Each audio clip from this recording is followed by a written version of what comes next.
Before your vetting, you had some sort of agreement with him.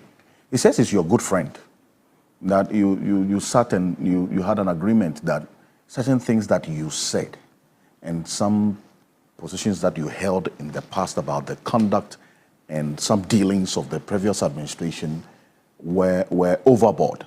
And so you were going to apologize before the committee. But you didn't do that. Maybe that's what led to all what happened at your vetting.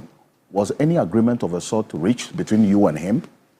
Blatant falsehood. I was totally shocked when I heard Afenyo Markin make that statement.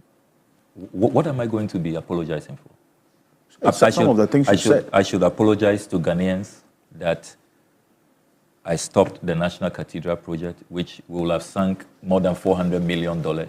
At the time I managed to stop it, $58 million has been sunk already. Do you know what $58 million is? What it can do for us? Do you know how many projects that have been constructed in our country all over? Even the mall, that you see all those structures, those facilities there, nowhere near $58 million. Hospitals have been built for half of that amount, fully equipped.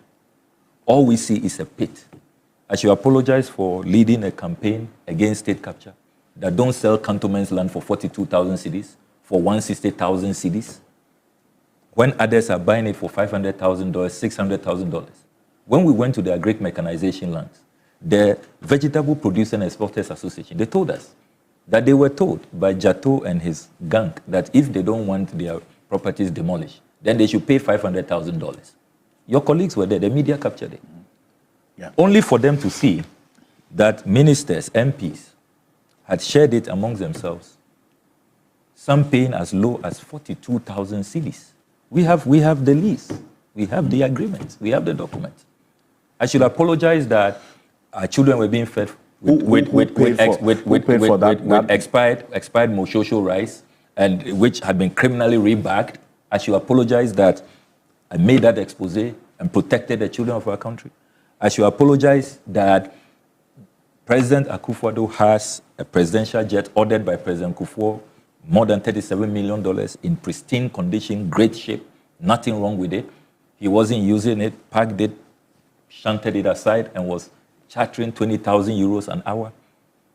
So there was nothing to apologize for? There was absolutely nothing. So first of all, let me state clearly that it was during the vetting of Dr. Manibuama.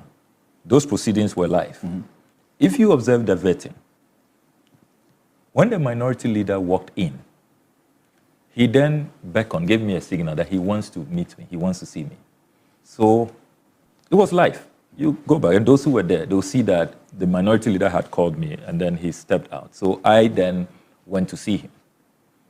His concern, what we discussed, is that he had just been told that the NDC has held a caucus meeting. And in that meeting, I have raised serious concerns about his conduct. And that I have said that we must bring it to his attention and he has to be contained at the appointments committee. And he did not take kindly to that. He said that, why do I think that he is misconducting himself? And that he has been told what I said at the NDC caucus meeting. So so he called me. I didn't go and see him. That is a fact.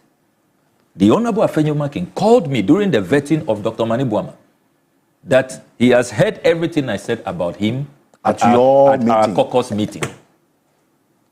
And that he wants to know why I'm saying that, because he knows I am a senior member of the appointments, former member of the appointments committee. How did he get information of an NDC caucus meeting? I mean, we have all kinds of, friendship and all, but that's clearly a matter that we shouldn't be proud of.